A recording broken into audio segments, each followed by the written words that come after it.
જય જવાન જય કિસાન મિત્રો. હજી એક પક્ષીનો માળો અહીંયા વાડીએ હેઠે રખડતો જોયો તો એની ગૂંથણીના હાથે તમે જો ને તો એમ થાય કે બુદ્ધિ માગી લે એવું. પણ હવે આ પક્ષીમાં કેટલી બુદ્ધિ કહેવાય. જો આ અધૂરો માળો હોય એવું મને લાગે છે. જો એની વીટાવાઈ કર્યા છે ફરતા.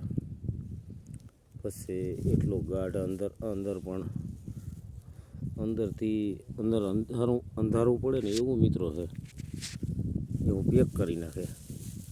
પછી અહીંયા જોઈને કેવો વીંટો કર્યો. જો આની ઉપર ટીંગાઈ જાય. આ કડક દાર રાખીને તો આની ઉપર ટીંગાઈ જાય. હવે એ જ માળો એમાં લોજા બીજો છે. હવે આમાં અંદર તો નથી દેખાતું, પણ આ આખો જોવો તમે. આ એનો દરવાજો છે. અહીંથી દરવાજો, અહીંથી અંદર જાય પક્ષી. પછી અંદર એના બચ્ચાઓને હાથે રાખે. એ બચ્ચા રાખવાની જગ્યા અહીંથી આમ જવાનું. આ લટકતો હોય જીતથી કરીને કોઈ જનાવર કે આ તે સીધું આમાં જઈ ના શકે. પછી એટલી પહોળાઈ અને આ ભાગ છે એ ઉપર બાંધવાનો. આ તો અહીંયા તૂટી ગયો છે મિત્રો, ને અહીંયા આકડિયા જેવું આ દાયરું ભેગ્યું કરીને એની આકડિયા જેવું પક્ષી કરી લીધું હતું. અને અમે હુઘરીનો માળો કહીએ. હવે સાચું તો આનું નામ શું હોય, ગામડામાં હુઘરીનો માળો કહે. અને એની આ બધી ગૂંથણીના તેને તમે જુઓ ને તો એમ થાય કે આ પક્ષી કેટલું હોશિયાર છે. કે કેવી રીતે જો આ ભાગ એવો, આ ભાગ મારા હાથ માર્યો ને ફૂલ કડક છે. અહીંથી પાછું ઓછું આ રહ્યું ને એ હાવ આછેરો છે. અને વચલો ભાગ રહ્યો ફૂલ કડક. આમ તમે આમ દબો તો એમ થાય કે હાવ ભેગું નહીં થાય એવું.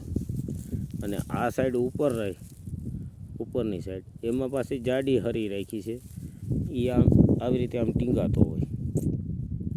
તો મિત્રો આ પક્ષીની એક કળા ખરેખર જોવા જેવી છે.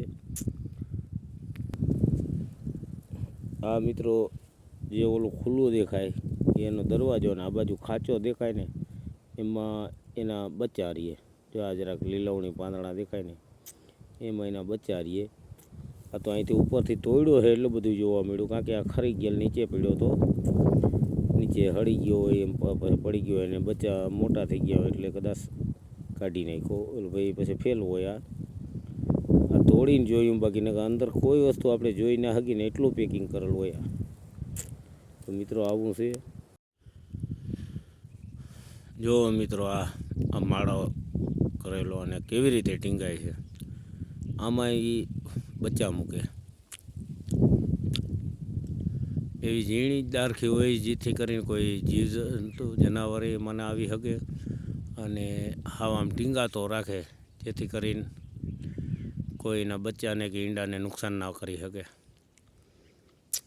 કેવી એની હોશિયારી ને કેવી બુદ્ધિ છે. આપણે એમ થાય કે માણસમાં જ બુદ્ધિ છે, તો પશુ પંખીમાં પણ બુદ્ધિ તો છે જ. આ વર્ષોથી આ માળા હોય, આવા સુખરીના માળા કે આમને ટીંગાતા હોય.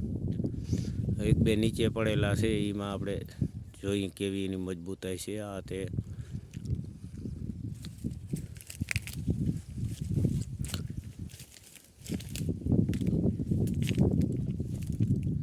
જોવા હવે એમને લટકે ને.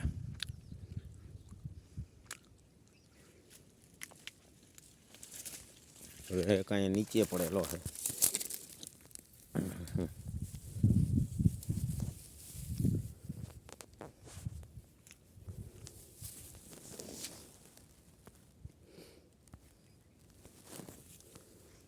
જોવા આ તૂટી નીચો પડેલો છે.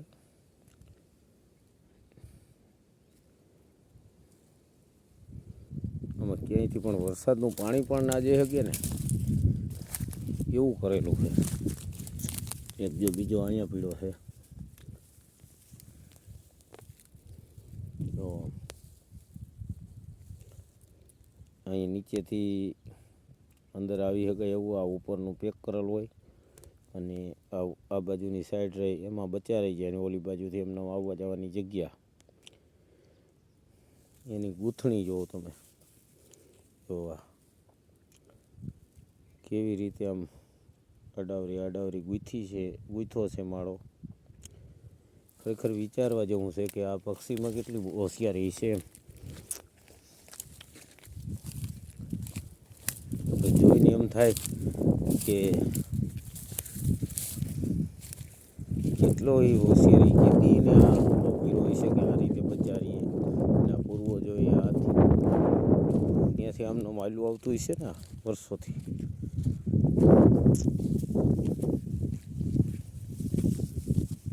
આમ તમે આંગળી ખૂંચાડો ને તો આંગળી હોપટ કાઢવીને બહુ અઘરી પડે. આ તો હળેલો છે, બાકી તાજો હોય ને તો તમારે આંગળી હોપટીમાં નીકળી ના શકે એટલી મજબૂતાઈ કરેલું હોય. ખરેખર પક્ષીની બુદ્ધિને આપણે એમ થાય કે કેવી એની વિચારણા છે કે આ રીતે આમ કરવાથી આપણે બચ્ચાની સલામતી રહે એમ. એ એક જાણવા જેવું છે મિત્રો.